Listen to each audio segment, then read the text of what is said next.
헬로 에브리원, 안녕하세요. 월스트리트파인더 김석환입니다. 우선 박수부터 좀 쳐야 될 것 같습니다. 왜냐고요? 월스파가 드디어 1년이 됐습니다. 지난 1년 동안 여러분들의 투자 길잡이에 조금이나마 도움이 되고자 열심히 달려왔는데 얼마나 많은 도움을 받으셨을까요?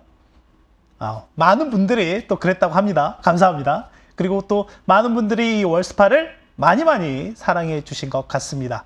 앞으로도 고품질의 품격 있는 자료로 여러분들께 인사드리도록 하겠습니다. 앞으로도 잘 부탁드립니다. 자, 그럼 우리 다음 주에 어떤 일정들이 있는지 바로 확인해 보도록 하겠습니다. 자, 일단 다음 주에는 이번 주가 워낙 슈퍼위크였잖아요. 그래서 한 주 좀 쉬어가는 그런 기분이 들기도 하겠지만 역시나 중요한 것들이 꽤 있습니다. 우선은 전체적으로는 주택 관련한 지표들이 미국에서 대거 발표가 됩니다. 월요일 날 미국이 휴장이긴 하지만 주택 건설업자들의 주택 가격 지수가 발표가 되고요. 그리고 화요일 날 건축 허가, 주택 착공, 이거는 주택 시장의 선행 지표니까 중요하죠. 특히 전월 대비의 변동률이 어떻게 됐느냐, 이게 좀 중요할 것 같고요. 이제 목요일 날 가게 되면 기존 주택 판매, 이런 부분들도 발표가 됩니다. 그리고 또 하나는 이제 시장의 참여자들이 좀 더 관심을 갖고 봐야 될 부분은 뭐냐면, 지금 증시 상승세가 이렇게 높은데 이 증시 상승세를 지탱할 만한 가계와 기업의 펀더멘털이 좋으냐에 대한 관심이거든요. 이제 그런 측면에서 본다라고 하면 일단 미국에서 발표되는 경기 선행지수와 관련한 부분들, 그리고 또 하나는 금요일 날 글로벌 마켓 S&P 글로벌에서 발표하는 제조업 서비스 PMI 지표의 움직임들을 좀 보셔야 할 것 같습니다.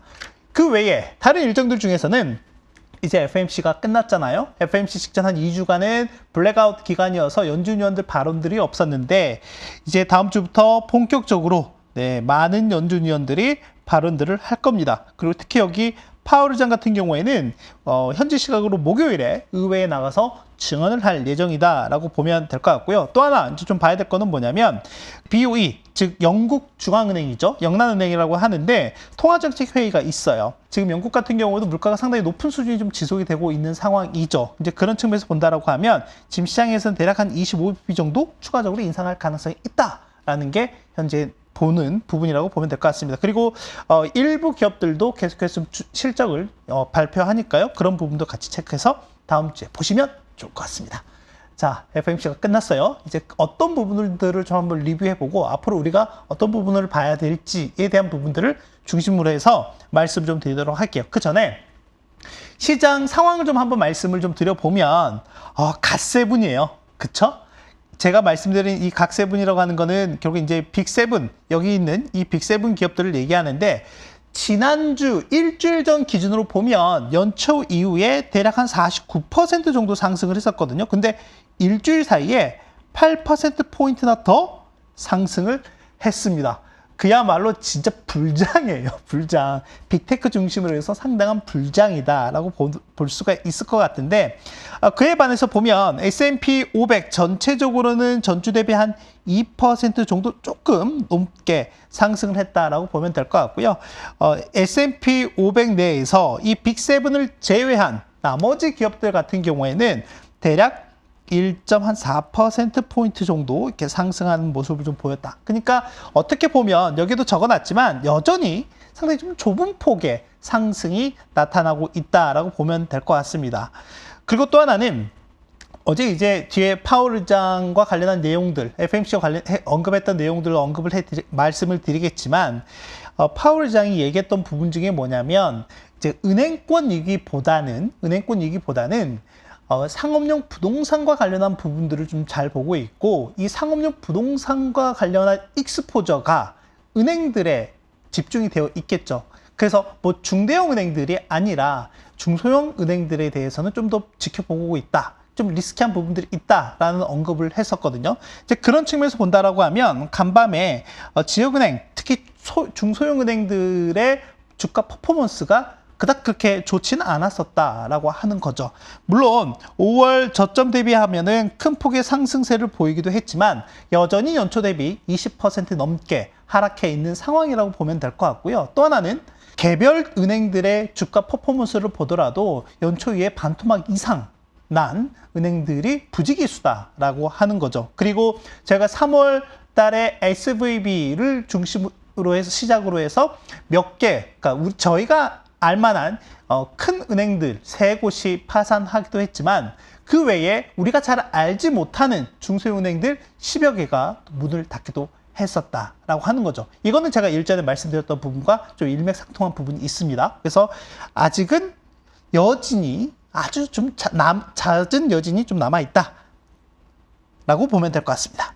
자, 그리고 또 하나는 다시 한번 우리가 이제 기본으로 돌아가 보자라고 하는 거죠. 결국에는 이제 증시라고 하는 이 가격, 주가가 올라가는 데 있어서 우리가 볼 수 있는 변수가 이익이라고 하는 것과 유동성이라고 하는 게 있다라고 본다라고 하면 제가 계속 말씀드리지만 이 두 개가 매우 중요하다라고 말씀을 좀 드렸잖아요. 그래서 오늘은 이익과 관련한 부분을 좀 말씀을 드려보면 최근 한 달, 최근 3개월 중심으로 말씀을 좀 드려보면 이 S&P 500 같은 경우는요. 최근 3개월 동안 0.4%의 이익 추정치가 하향 조정되는 모습을 보이긴 했지만 최근 한 달 동안에는 이렇게 전체적으로는 다 양호한 모습을 보였다라고 보면 될 것 같습니다. 그러니까 어떻죠?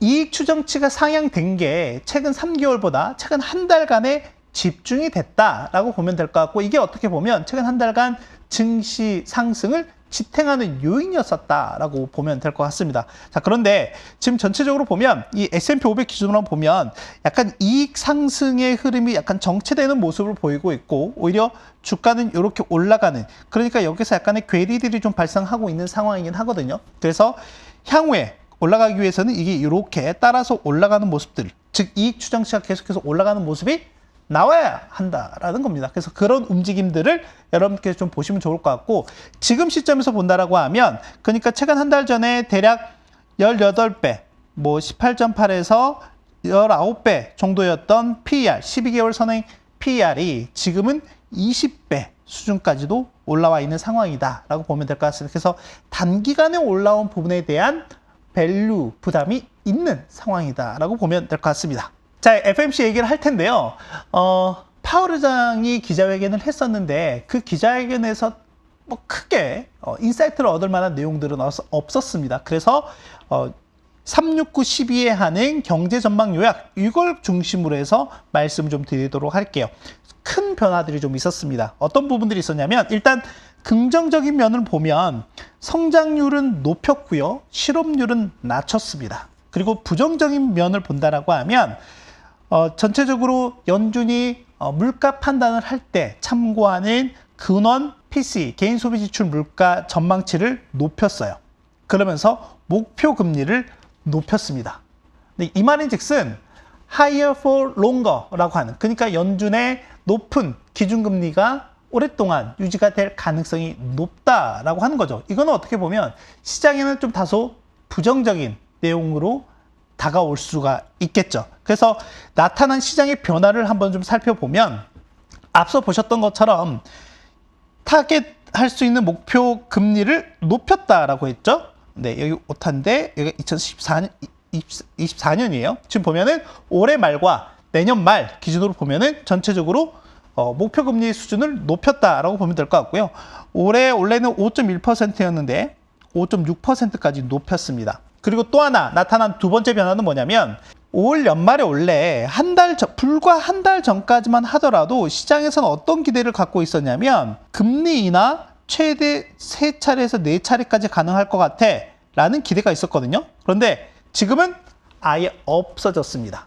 실제로는 이 금리 인하에 대한 기대감이 어떻게 보면 유동성에 대한 기대 또는 기업들의 기업 가치, 즉 미래의 기업 가치를 올릴 수 있는 이런 하나의 프리미엄으로 작용을 했었거든요. 근데 이런 기대감이 일단은 사라졌다라고 하는 거고요.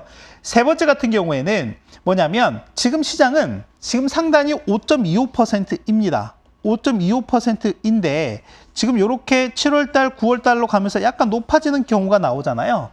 그래서 이 흐름을 보면 한 차례 정도 더 그러니까 상단을 5.5%까지는 보고 있다라고 하는 거죠. 근데 지금 앞서 연준이 올해 타겟 목표 금리를 올렸다라고 했잖아요. 그럼 5.6%가 되기 위해서는 이 상단이 대략 5.75%가 되어야 하는데 시장은 일단 여기까지는 보고 있지 않다라고 하는 게 간밤에 FOMC 이후에 나타난 시장의 변화다라고 보면 되겠습니다. 자, 그러면 중요한 거는 결국엔 앞으로의 물가 전망이 어떻게 될 거냐와 관련한 내용들이에요. 근데 이번 주에 발표된 5월 소비자 물가 지수를 보면 전체적으로 완만하게 하락하는 모습들이 나타나고 있죠.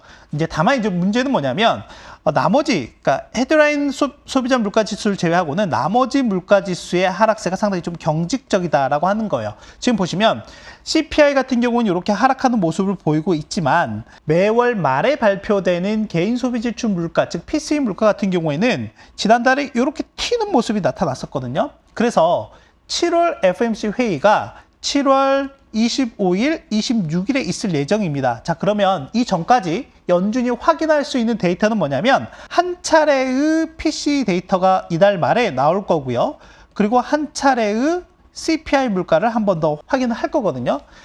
자, 그런데 여기서 중요한 거는 그럼 앞으로의 이 움직임이 어떻게 될 거냐예요. 일단 그 전에 먼저 확인할 거는 뭐냐면 연준이 지금 시점에서 가장 우려하는 거, 왜 올해 연말에 목표 금리를 올렸을까에 대한 부분을 보면 연준이 지금 시점에서 가장 우려하는 물가의 콤비네이션이 뭐냐면 상품 물가가 다시 반등을 하고요. 이 말인 즉슨 수요가 엄청나게 강하다라고 하는 거겠죠. 그리고 또 하나는 서비스 물가가 상당히 완고하게 지속이 될 때입니다.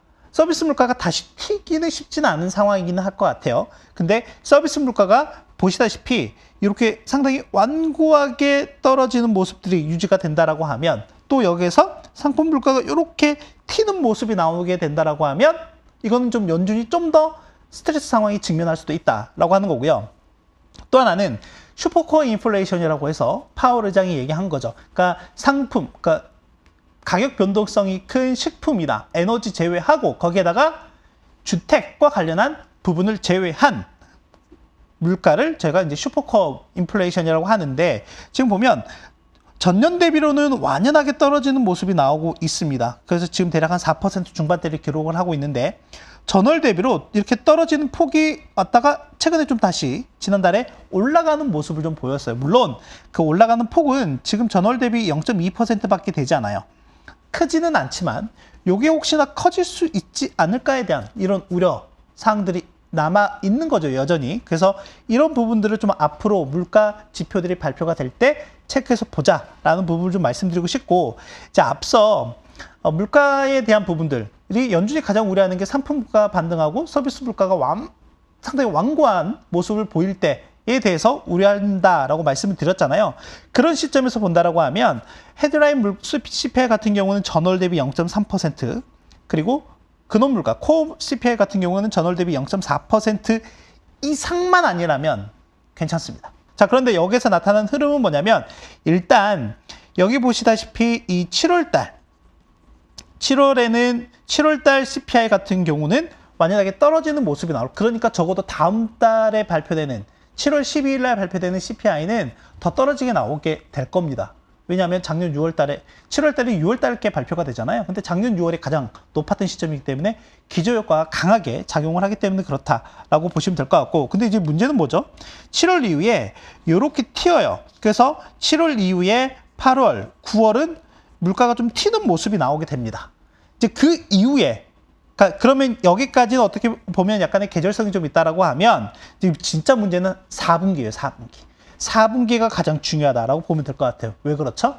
4분기에 보면 이 전월 대비 증가율에 따라서 물가가 튀거나 물가가 둔화되는 모습이 나타나기 때문에 그렇습니다. 그래서 4분기가 꽤 중요한 분기점이 될 가능성이 높다라고 보고 있고요. 제가 일전에 한번 소개해 드렸긴 했지만 지금 타이트한 노동시장이 어떻게 보면 전체적인 상품이든 서비스 수요를 지탱하는 요인 중에 하나다라고 말씀드렸고, 또 하나는 샌프란시스코연에서 나온 보고서에 따르면은 이미 팬데믹 기간에 여러 가지 부양책들을 통해서 가계에 상당한 초과 저축액이 있다라고 했는데 그 초과 저축액이 올 연말까지 전체적인 수요를 지탱하는데, 소비를 지탱하는데 긍정적으로 영향을 미칠 것 같다라는 이런 내용들을 소개해 드렸잖아요. 그래서 이런 내용들을 좀 종합해 본다라고 하면 결국에는 연준이 올 연말에 대한 목표 금리를 높인 이유 중에 하나가 바로 이런 부분에서 찾아볼 수 있다라는 겁니다. 아시겠죠?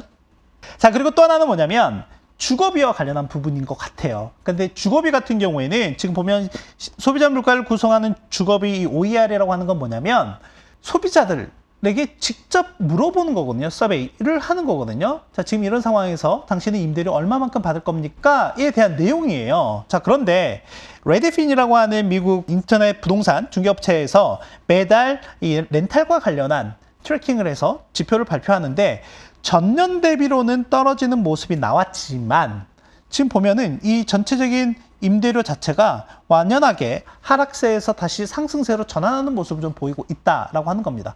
그래서 여기서 우리가 볼 부분은 뭐냐면 생각보다 주거비, 특히 렌탈과 관련한 부분에서 더디게 물가 하락이 나타날 수도 있겠구나라고 하는 거예요. 그래서 원래 빠르면은 올해 지금 시점부터 나타날 걸로 예상을 했지만 주거비, 특히 주거비 서비스 인플레이션이 하락할 것으로 생각을 했지만 이게 좀 더 딜레이 될 가능성도 있겠구나라고 하는 겁니다. 그래서 이런 부분들을 좀 보시면 될 것 같고, 그래서 앞서 말씀드렸던 것처럼 서비스 물가가 생각보다 완고하게 지속이 될 가능성이 높다라고 하는 것도 이런 요인 때문에 그렇다라고 보면 될 것 같아요.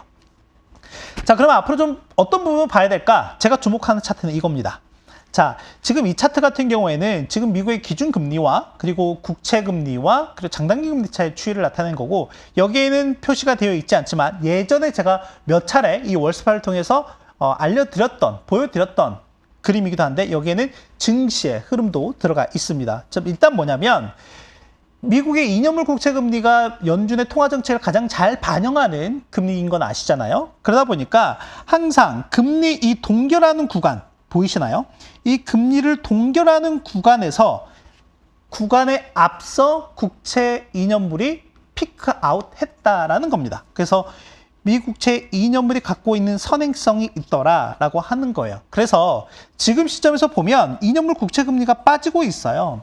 그래서 앞서 연준이 올해 목표금리를 올리긴 했지만 생각만큼, 물론 앞서 여러 우려사항이 있다라고도 말씀드리긴 했지만 과거 관례상 보면 재차 금리 인상 기조를 강화하는 게 쉽지는 않다라는 겁니다. 그래서 이 흐름들을 좀 더 봐야 될 것 같고요. 그러다 보니까 2년물 국채금리가 갖고 있는 선행성, 일단 국채금리가 좀 하락하는 모습이 동결 이전에 나타났다라고 보면 될 것 같고요. 두 번째 같은 경우에는 지금 장단기 금리차, 저희가 이제 채권 시장 내에서는 보면 이 장단기 금리차가 어떻게 보면 경기 침체의 전조를 가장 잘 알려주는 시그널 중에 하나다라고 얘기를 하고 있잖아요. 보시다시피 과거에도 보면 이렇게 장단기 금리차가 역전된 시점 이후에 항상 음영 구간으로 된 게 경기 침체인데 경기 침체가 발생했었다라고 하는 거죠. 그래서 이 장단기 금리차의 정상화는 언제 나타난다? 항상 금리 인하하는 시점에서 나타난다 라고 보면 될 것 같고요. 여기 세 번째는 뭐냐면 증시 바닥인데, 우리한테 중요한 건 이거잖아요. 증시 바닥인데 증시 바닥이 언제 나타나더라? 항상 금리 인하 이 사이클 구간에서 나타나더라 라는 겁니다. 그래서 지금 금리 인상이 멈추고 동결 구간에 들어갔거든요. 이 동결 기간이 얼마만큼 될지는 모르겠지만, 그리고 이 동결 기간이 얼마나 지속되느냐, 또는 이 증시의 우리가 바닥에 대해서 얘기를 하기 위해서는 이와 관련한 흐름들을 같이 동반해서 볼 필요가 있다라고 하는 거죠. 아직 뭐 바닥을 논하긴 이르고 당장 금리 인하를 한다라는 그런 가능성도 일단은 좀 낮기 때문에, 그렇죠. 혹시 모릅니다. 어떤 돌발 변수가 생길지는, 돌발 변수가 생기느냐에 따라서 그게 시장에 미치는 파급 효과가 어떠냐에 따라서 연준의 스탠스가 좀 달라질 거기 때문에 그런 부분도 좀 더 지켜봐야 될 것 같고요. 그래서 이 차트를 좀 집중해서 봐야 되지 않을까 생각이 되고, 이건 지난주에도 한번 보여드렸던 지표이긴 하지만 다음 주에 미국 가계와 기업들의 기본적인 펀더멘털이 어떻게 되느냐가 매우 중요하다라고 말씀드렸고, 그게 결국엔 실물 경제의 흐름과 나타나고 있거든요. 지금 여기서 나타나다시피 증시는 잘 가고 있고 실물 경기는 이렇게 빠지는 모습들이 나타나고 있고, 이 사이에서 괴리가 지금 발생하고 있는 거죠. 그래서 이 괴리의 축소 과정이 당장 단기간, 다음 주에 뭐 나타난다는 건 아니지만 앞으로 우리가 좀 더 지켜봐야 할 포인트 중에 하나다라고 보면 되겠습니다. 그리고 또 하나는 크레딧과 관련한 부분도 보셔야 될 것 같아요. 지난주에 미국 기업들의 판상 건수가 계속해서 좀 증가하는 모습이 나타나고 있더라라고 이제 말씀 좀 드리기도 했었는데, 일단 지금 흐름에서 보면 미국 기업들, 즉 그 신용도 자체가 좀 낮은 하이힐드 기업들의 신용 스프레드를 보면 상당히 안정적인 모습을 좀 보이고 있거든요. 그런데 이에 선행하는, 이와 유사한 흐름을 보이는 시카고 연은에서 발표하는 국가금융 여건 지수라고 하는 게 있습니다. 이게 원래 영어로 하면 좀 쉬운데 이게 한글로 쓰다 보니까 이렇게고요. 여기에 이제 신용이라든지 레버리지라든지 여러 가지 포함이 되어 있는 레버리지 지수가 있는데 이 지수와 상당히 방향성이 높은 모습을 보였거든요. 근데 최근 들어서 그 괴리가 상당히 좀 높게 나타나고 있다라고 하는 겁니다. 그래서 이런 부분들도 우리가 좀 지켜봐야 할 부분일 것 같고요. 지금 보면은 은행의 건전성이나 안정성 상당히 좋다라고 여러 차례 좀 강조를 하고 있는 상황이긴 하지만 아시다시피 신용 여건이 지속적으로 좀 강화가 되고 있고 또 연준이 지금 이미 연내 금리 인하는 없다라고 이미 천명을 한 상태이기 때문에 그렇다라고 하면 상당히 높은 수준의 금리가 지속될 가능성이 높다라고 하는 거죠. 그래서 그게 초기에는 모르겠지만 중장기적으로 지속이 된다라고 하면 분명히 크레딧 리스크, 즉 신용 위험이 높아지는 기업들이 늘어날 수밖에 없을 걸로 예상을 하고 있죠. 그래서 그런 부분들을 여러분께 좀 잘 보시면 좋을 것 같습니다. 자, 오늘도 열심히 달려왔는데 한번 정리를 해보도록 하죠. 자, 일단 다음 주에는 FMC 위에 나타날 변화들을 여러분들께서 시장에서 한번 체크를 하시면 좋을 것 같습니다. 근데 일단 증시의 움직임으로 보면 여전히 갓세븐을 중심으로 해서 약간 좁은 폭의 상승세가 나타나고 있죠. 물론 6월 들어서 여타의 산업군들로 확대되는 모습들, 특히 중소형주도 강세의 모습을 보이긴 했지만 상대적으로 아직은 약하죠. 그리고 FMC 위에 나타날 변화들 중에 아까 중요한 차트가 있다라고 이제 말씀을 드렸죠. 앞으로 미국 2년물 국채 금리가 추세적으로 하락하는 모습들이 나타나는지 또는 장단기 금리 차가 좀 더 회복되는 모습을 보이는지, 근데 오히려 간밤에는 더 벌어지는 모습이 나타났거든요. 그리고 증시의 움직임. 증시의 움직임은 단순하게 이 앞서 말씀드린 금리의 상관관계에도 있기도 하지만 앞서 여러 가지 이익 흐름이라든지 유동성과 관련한 이런 부분들도 체크를 해야 된다라고 말씀을 드렸어요. 그리고 또 하나는 다음 주에 발표되는 주택시장 관련한 주요 지표들이 발표되기도 하지만 여러 가지 각 지역의 연방준비은행에서 발표하는 제조업 지수라든지 그리고 컨퍼런스 보드에서 발표하는 경기 선행 지수 등 실물 경제와 관련한 부분들도 잘 보자라고 말씀드렸습니다. 그래서 다음 주에 여러 가지 이런 이슈들이 있으니까 이것도 같이 체크해서 보시면 좋을 것 같습니다. 네, 오늘도 열심히 달려왔습니다. 지난 1년 동안 보내주신 성원, 사랑, 관심 정말 감사하고요. 앞으로도 정말 잘 부탁드리고 열심히 해보도록 하겠습니다. 감사합니다. 안녕! 다음 주에 만나요. 바이바이.